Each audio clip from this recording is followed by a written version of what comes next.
السلام علیکم۔ کہانی کارنر میں خوش آمدید پیارے ویورز، آج پھر آپ کے لیے کسی کی زندگی پر بیتی ایک سچی کہانی لے کر حاضر ہوئی ہوں۔ چلیں اپنی کہانی شروع کرتے ہیں۔ جب میری ماں کی دوسری شادی ہو رہی تھی میں بہت روئی تھی۔ اگرچہ اس وقت میں چھوٹی سی تھی لیکن مجھے یاد تھا کہ میرے سکے والد کے ساتھ کیا ہوا تھا۔ ہوا یوں کہ ایک روز وہ اپنی زمینوں پر گئے تو کسی دشمن نے ان کو گولی مار دی اور وہ موقع پر ختم ہو گئے۔ میری ماں کا راج لٹ گیا اور میں یتیم ہو گئی۔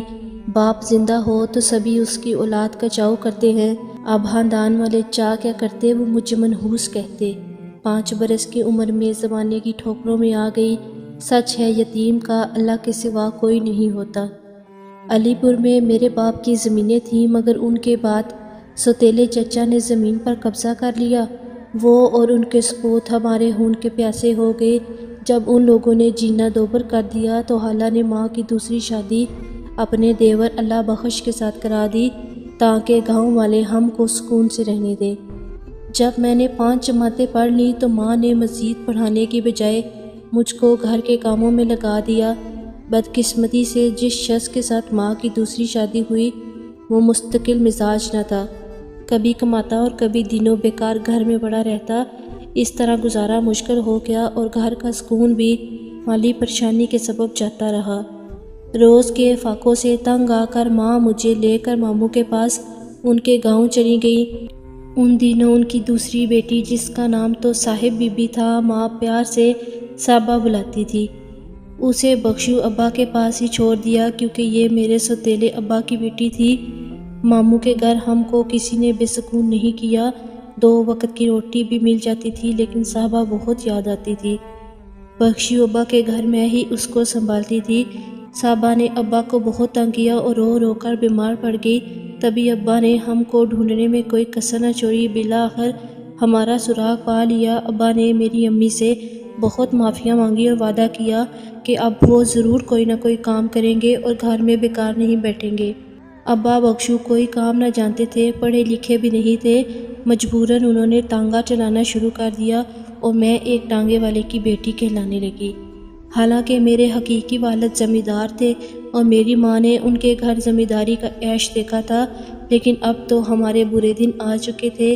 ایک دن صاحبہ بہت رو رہی تھی۔ امی جان نے مجھے کہا، زارا تم ذرا اسے چپ کروا دو۔ میں نے بہلایا ٹہلایا جلایا مگر وہ کسی طرح چپ نہ ہوئی۔ میں بھی بچی تھی، غصہ آ گیا تو اسے چرپائی پر پٹک دیا۔ ان دنوں میری عمر 11 برس تھی۔ آج کل اتنی عمر کی لڑکیاں باشعور ہوتی ہیں لیکن ہمارے زمانے میں بچے سادہ اور معصوم ہوتے تھے۔ مجھے بھی اتنی سمجھ نہیں تھی۔ ماں نے برا بھلا کہا اور دوبارہ حکم دیا کہ منی کو اٹھاؤ اور چپ کرواؤ، لیکن میں نے ان کے حکم کی تعمیل نہ کی۔ اس پر ماں مجھے بددعائیں دینے لگی اور گھر سے باہر دھکا دے کر دروازہ بند کر دیا۔ شام ہو رہی تھی۔ امی کو اتنا غصہ تھا کہ انہوں نے دروازہ نہ کھولا۔ مجھ کو کتوں سے ڈر لگتا تھا، بہت دستک دی مگر امی پر کوئی اثر نہ ہوا۔ میں نے یقین کر لیا کہ اب ساری رات باہر ہی گزارنی ہے۔ یہ سوچ کر بخشو ابا کے ٹانگے میں ہی چھپ گئی اور روتے روتے سو گئی۔ جہاں ہم رہتے تھے اس گلی کے بہت سے لڑکے ٹیوشن پڑھنے جاتے تھے۔ شام کو جب وہ ٹیوشن پڑھ کر گھروں کو لوٹے انہوں نے دیکھا کہ ایک بچی ٹانگے میں سو رہی ہے اور اس کے رخساروں پر آنسوؤں کی لکیریں پڑی ہوئی ہیں۔ ان میں ایک لڑکا حمزہ تھا۔ وہ ایک بڑے زمیندار کا بیٹا اور امیر خاندان سے تھا۔ حمزہ نے جب مجھے بےخودی کے عالم میں ٹانگے میں پڑا دیکھا تو اسے ترس آیا۔ اس نے مجھے جگایا اور کہنے لگا، زارا اٹھو، گھر جاؤ، شاید تم کھیلتے کھیلتے ٹانگے میں سو گئی تھی۔ میں اٹھ نہیں رہی تھی۔ اٹھو بھی زارا، اس نے مجھ کو جھنجھوڑا، رات کا وقت ہے، تمہارے ماں باپ پریشان ہوں گے۔ میں جاگی تو یاد آیا ماں نے دھکا دے کر مجھے گھر سے نکالا تھا، تبھی پریشان ہو گئی اور رونے لگی۔ حمزہ نے پوچھا، کیا تمہاری ماں نے مارا ہے؟ اچھا آؤ میرے گھر چلو، میری ماں تمہیں گھر میں چھوڑ آئیں گی۔ میں اپنے گھر جانے کی بجائے اس کے ساتھ چلی گئی، جہاں حمزہ کی ماں اور بہنوں نے دیکھتے ہی کہا، ارے یہ تو بخشو ٹانگے والے کی بیٹی ہے، بیچارے غریب لوگ ہیں، جانے کہاں سے یہ خانہ بدوش کی طرح آ گئے ہیں اور کیسی زندگی گزار رہے ہیں۔ میرا نازک سا دل تو پہلے ہی زخمی تھا، یہ الفاظ سنتے ہی چھلنی ہو گیا۔ وہ مجھ سے طرح طرح کے سوالات کرنے لگے۔ میں نے اپنی سمجھ کے مطابق جواب دیے تو ان کے دلوں پر میری مظلومیت کا بہت اثر ہوا۔ حمزہ اور اس کی ماں میرے ساتھ گھر آئے اور امی کے حوالے کیا۔ حمزہ کی ماں نے امی کو ہدایت بھی کی کہ آئندہ اس بچی کو مارنا اور نہ ہی شام کے وقت گھر سے نکالنا، لڑکی ذات ہے، اس طرح بچیاں برے حادثے کا شکار بھی ہو سکتی ہیں۔ لیکن میری ماں کو کب اتنی سمجھ تھی، وہ پڑھی لکھی تو تھی ہی نہیں، حالات کی چکی کا ایندھن بنی ہوئی تھی، لہٰذا اپنی بیٹیوں سے بھی تنگ تھی۔ ان دنوں ماں بہت چڑچڑی ہو گئی تھی اور میں ان کے سلوک سے دکھی رہتی تھی۔ اب مجھے ایک پل گھر میں چین نہ تھا، اکیلے میں گھبراتی۔ جب ماں سبزی توڑنے کھیتوں میں جاتی اور ابا ٹانگا لے کر نکل جاتے تو میں صاحبہ کو لے کر حمزہ کے گھر آ جاتی۔ حمزہ کی بہنیں آمنہ اور آئمہ میرا بہت خیال رکھتی تھیں اور حمزہ تو اس قدر پیار سے پیش آتا کہ میں خود کو کوئی شے سمجھنے لگی۔ ان لوگوں کے گھر میں نہ صرف مجھے سکون ملتا بلکہ میری صحت بھی اچھی ہو گئی۔ مالکہ جان جو حمزہ کی امی تھی میرا بہت ساتھ دیتی تھی، مجھے کھانا کھلاتی اور منی کو نہلا کے کپڑے بدلواتی، اسے دودھ دیتی اور چارپائی سے جھولا باندھ کر سلا دیتی۔ انہوں نے مجھے گھر کا کام سلیقے سے کرنا اور کڑھائی سلائی سکھائی۔ میں ان کے ساتھ رہ کر بہت خوش تھی، میری زندگی ہی بدل گئی تھی۔ پہلی بار احساس ہوا کہ کوئی مجھے چاہتا ہے، لیکن ہمیشہ کی طرح خوشیاں پھر مجھے دھوکہ دے گئیں۔ ماں کو جب پتہ چلا کہ یہ لوگ میرا بہت خیال رکھتے ہیں اور میں ان کی محبت میں کھو گئی ہوں تو وہ مجھے لے کر ماموں کے گاؤں سے، جہاں ہم اب رہ رہے تھے، ابا بخشو والے شہر یعنی اپنے سسرالی گاؤں کو لیٹ آئیں۔ یہاں واپس آنے کی وجہ یہ تھی کہ وہ مجھے منع کرتی تھیں کہ میں حمزہ کے گھر نہ جایا کروں، ان کے گھر کا کھانا بھی نہ کھایا کروں بلکہ اپنے گھر رہا کروں، مگر میں نہ جانتی تھی کیونکہ اکیلے گھر میں رہنے کی وجہ سے میرا جی گھبراتا تھا۔ اماں جوں ہی گھر سے نکلتی میں حمزہ کے یہاں چلی جاتی اور ان کے آنے سے تھوڑی دیر پہلے لوٹ آتی۔ ابا مجھ کو منع نہیں کرتے تھے، کہتے ٹھیک ہے ان کے گھر جایا کرو، اکیلے رہنے سے انسانوں میں رہنا بہتر ہوتا ہے۔ اماں کا خیال تھا کہ یہ لوگ مجھے بہکا دیں گے تو میں کہیں کی نہ رہوں گی۔ وہ ان لوگوں کے احسان تلے دب کر جینا بھی پسند نہ کرتی تھیں۔ محنت مزدوری بھی اسی لیے کرتی تھیں کہ محنت مزدوری کرنا ان کی مجبوری تھی۔ ابا اتنا نہیں کماتے تھے کہ گزارا صحیح طرح سے ہوتا۔ جب میں امی کے ساتھ ابا بخشو کے آبائی گھر آ گئی تو میرا برا حال ہوا، حمزہ اور اس کے گھر والوں کو یاد کرتی اور چھپ چھپ کر روتی۔ ایسے ہی 2 سال گزر گئے لیکن ان لوگوں کی یاد میرے دل سے نہ نکل سکی۔ ماں میرے حال سے غافل نہ تھی، تاہم انہوں نے میری اداسی کا کوئی خاص نوٹس نہ لیا۔ ان کو تو بس اپنے کام کاج اور میری پرورش کی فکر تھی۔ میرا ہی ایسا حال نہ تھا، حمزہ بھی میری خاطر پریشان تھا۔ اس قدر دل برداشتہ ہوا کہ اپنی پڑھائی چھوڑ دی، جبکہ اس کے والد اسے ڈاکٹر بنانا چاہتے تھے۔ جب باپ نے دیکھا بیٹا پڑھائی سے غفلت برت رہا ہے تو ایک بڑے شہر پڑھنے بھیج دیا اور وہاں ہاسٹل میں داخل کروا دیا۔ حمزہ کا دل وہاں بھی نہ لگا، وہ ان دنوں FSC کر رہا تھا۔ ایک دن وہ اس شہر آ گیا جہاں ہم رہتے تھے، یہاں اس نے ایک اسٹور پر ملازمت کر لی۔ یہ خبر ابا نے مجھے دی، اس وقت امی گھر پر موجود نہیں تھیں۔ میں بہت خوش تھی اور کچھ نہ کچھ خریدنے کے بہانے اسٹور پر جانے لگی۔ ابا بھی اسٹور پر جاتے تھے، حمزہ ان سے اچھی طرح ملتا اور اپنی طرف سے کچھ اشیاء اور راشن وغیرہ بھی دے دیا کرتا تھا۔ رقم بھی ان چیزوں کی اسٹور کے مالک کو خود ادا کر دیتا۔ ابا بخشو کی آمدنی کم تھی، چوری چھپے نشہ بھی کرنے لگے تھے۔ ان کو اور کیا چاہیے تھا، وہ میرے اسٹور پر جانے پر بالکل بھی اعتراض نہ کرتے تھے، بلکہ اماں کو بھی نہ بتاتے کہ میں حمزہ سے ملتی ہوں اور باتیں کرتی ہوں۔ یہ بات کب تک چھپ سکتی تھی؟ ماں کو پتہ چلا تو انہوں نے طوفان اٹھا دیا، اسٹور کے مالک سے جا کر شکوہ کیا۔ اس نے حمزہ کو سمجھا بجھا کر اس کے گھر بھجوا دیا۔ وہ جب گھر آیا تو خوف زدہ اور غم زدہ تھا۔ بیٹے کو غم زدہ دیکھ کر باپ نے بجائے ڈانٹ ڈپٹ کے اس کی دل جوئی کی اور شرط رکھی کہ اگر وہ دل لگا کر پڑھنے لگا تو وہ اس کے لیے میرا رشتہ مانگ لیں گے۔ یہ بھی ان کی شرط تھی کہ وہ FSC میں اچھے نمبرز لائے گا۔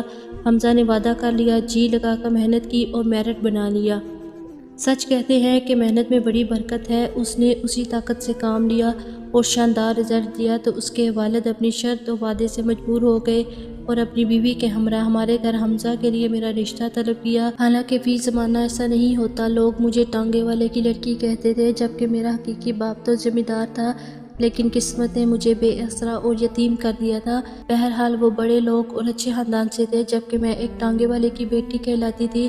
ماں کو تو اس رشتے پر خوش ہونا چاہیے تھا، لیکن وہ میرے سوتیلے چچا کے رویے اور ناانصافی سے ڈسی ہوئی تھی۔ ان کو ذمہ دار طبقے سے ہی خوف آتا تھا، لہٰذا خوش ہونے کے بجائے انہوں نے نفرت کا اظہار کیا اور حمزہ کے والدین کو رشتہ دینے سے انکار کر دیا۔ وہ لوگ افسردہ ہو کر چلے گئے، میں بھی روتی سسکتی رہ گئی۔ جانے میری ماں کے جی میں کیا تھا، شاید وہ میری شادی اپنے بھائی کے بیٹے سے کرنے کی آرزومند تھی، تاہم یہ لوگ شہر میں رہتے تھے اور ہمیں پوچھتے تک نہیں تھے۔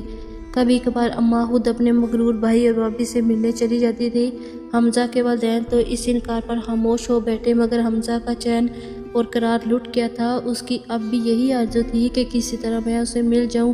ایک دن وہ مجھ سے ملا، کہا کہ تمہاری ماں نے تو انکار کر دیا ہے، وہ کسی طرح نہیں مانتی، کیوں نہ تم میرے ساتھ میرے گھر آ جاؤ، وہاں ہم شادی کر لیں گے۔ یہ سن کر میں خوفزدہ ہو گئی اور اسے جواب دیا، حمزہ بے شک میری ماں ظالم سہی، مگر اپنے غریب والدین کے چہرے پر یہ کالک نہیں مل سکتی کہ گھر سے بھاگ جاؤں۔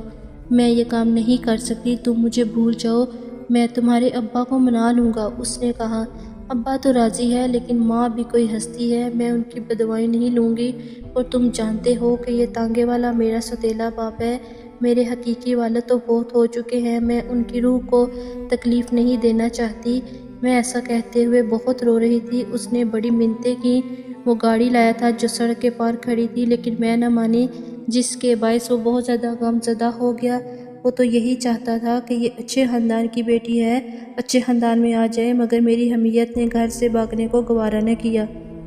میں اپنے غریب ماں باپ کی عزت کی خاطر اپنی زندگی کو داؤ پر لگا رہی تھی۔ وہ دور ہی ایسا تھا جب لڑکی اور لڑکا خاموشی سے اپنے بزرگوں کے فیصلوں کے سامنے سر جھکا دیتے تھے، اور ان کو اتنا بھی اختیار حاصل نہیں تھا کہ وہ ان فیصلوں کے خلاف احتجاج کر سکیں۔ حمزہ چلا گیا اور میرا سکون بھی ساتھ لے گیا۔ اب مجھے کسی پر قرار نہ تھا۔ روتی تھی، مگر دھوئیں کا بہانہ کرتی تاکہ ماں کو پتہ نہ چلے میں روئی ہوں۔ ان دنوں اپنے جینے مرنے کا ہوش نہیں تھا۔ تبھی ایک دن ابا نے کہا، زارا تم بہت اداس رہتی ہو، ذرا نہا دھو کر تیار ہو جاؤ تو میں تم کو تمہارے ماموں کے گاؤں سیر کرانے لے چلوں، وہاں تمہاری خالہ رہتی ہیں، ان کی بچیوں سے ملو گی، ماموں کے گھر جاؤ گی تو خوش ہو جاؤ گی۔ اماں وہاں جانے سے منع کر دیں گی۔ میں نے جواب دیا، تم ان کو وہاں کا مت بتانا، قریب کے گاؤں میری بہن بھی تو رہتی ہے، اس کی بیٹی کی شادی ہے، میں کہوں گا تم کو وہاں لے کر جا رہا ہوں تو وہ منع نہیں کرے گی، بلکہ ان کو کچھ بتانا ہی نہیں ہے، واپس آ کر بتا دیں گے۔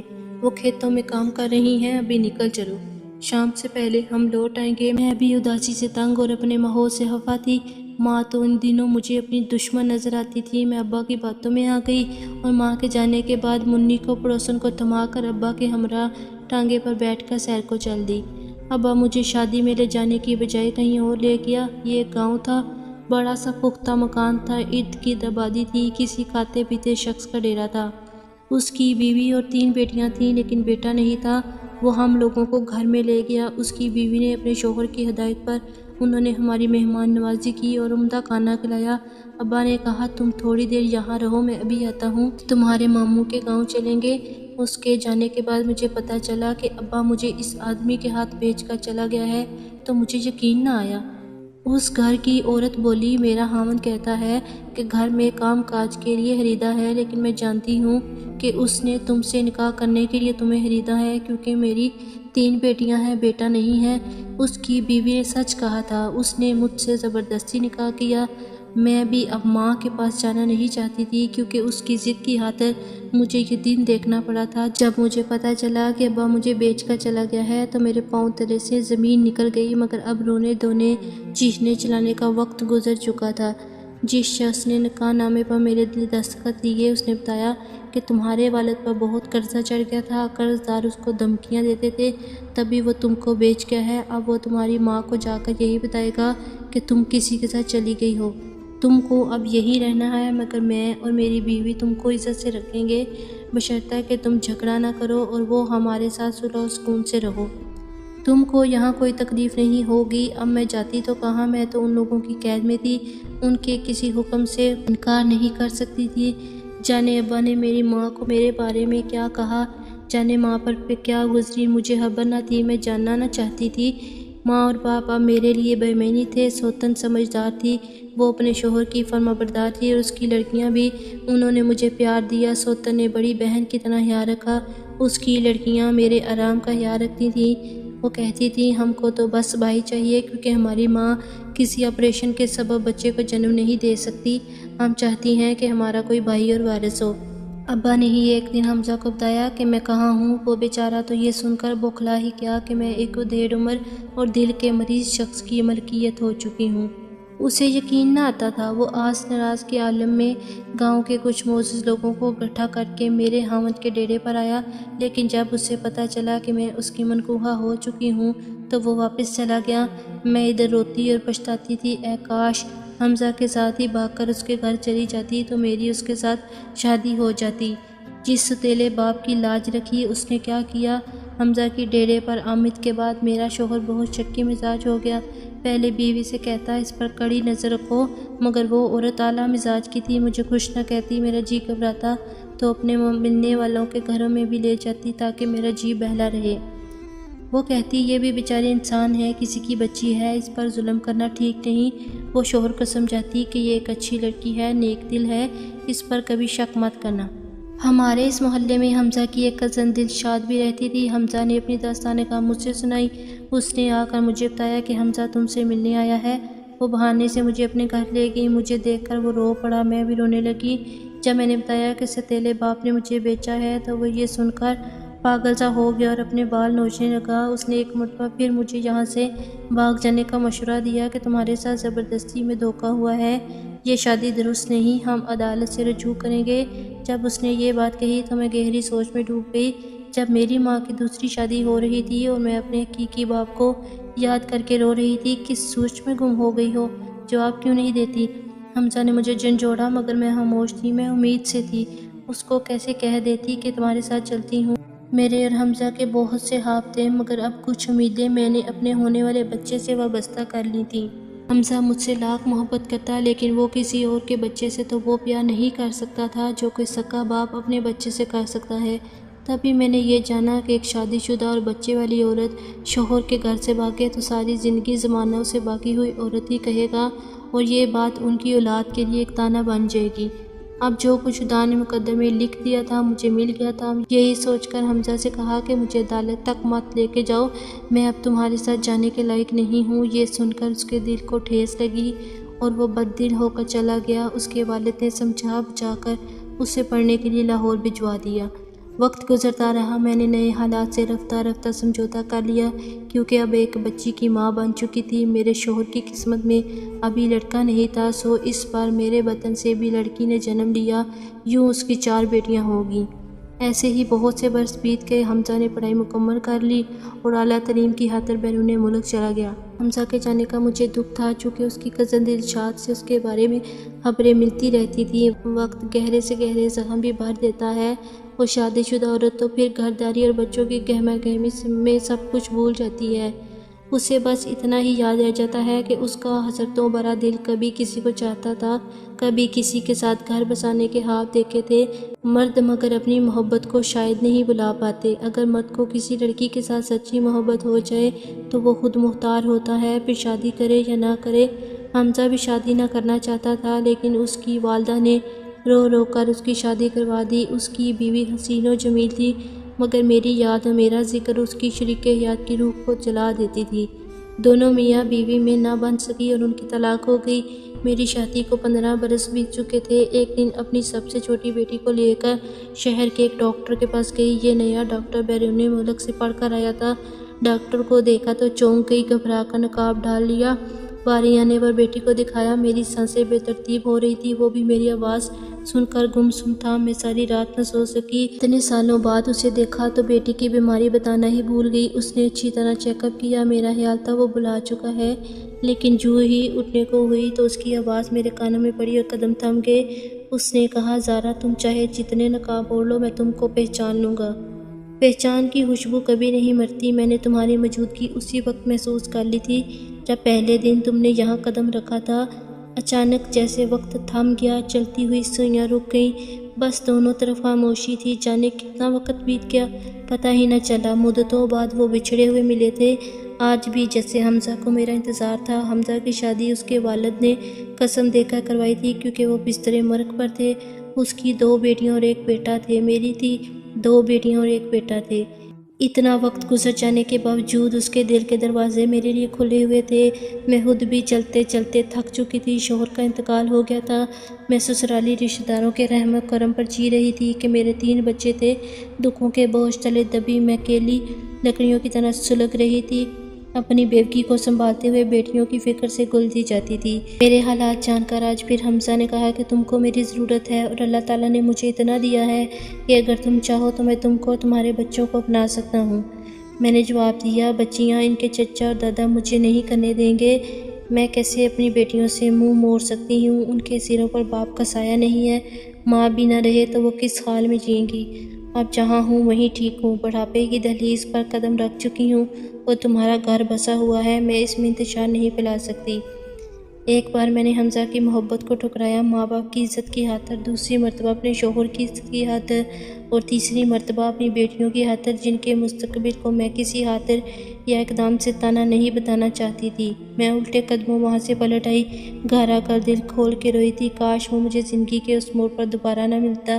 حمزہ کے خیال میں بے وفا ہوں، میں نے اسی سے محبت ہی نہیں کی تھی، کیسے اسے بتاتی کہ ایک مشرقی عورت کی کیا مجبوریاں ہوتی ہیں، کبھی ماں باپ کے لیے، کبھی شوہر اور اولاد کے لیے، سب کچھ قربان کرنا پڑتا ہے۔ ویورز، اگر آپ کو ہماری کہانی پسند آئی ہے تو اس کو لائک کیجیے، شیئر کیجیے اور کمنٹ سیکشن میں اپنی رائے کا اظہار ضرور کریں، اور اگر ابھی تک آپ نے ہمارا چینل کہانی کارنر سبسکرائب نہیں کیا تو اس کو لازمی سبسکرائب کریں اور ساتھ لگے بیل آئیکن کو بھی پریس کر لیں تاکہ آپ کو ہماری ہر نیو ویڈیو کی نوٹیفیکیشن بھی ٹائم پر ملتی رہے۔ اگلی ویڈیو تک اجازت دیجیے، اللہ حافظ۔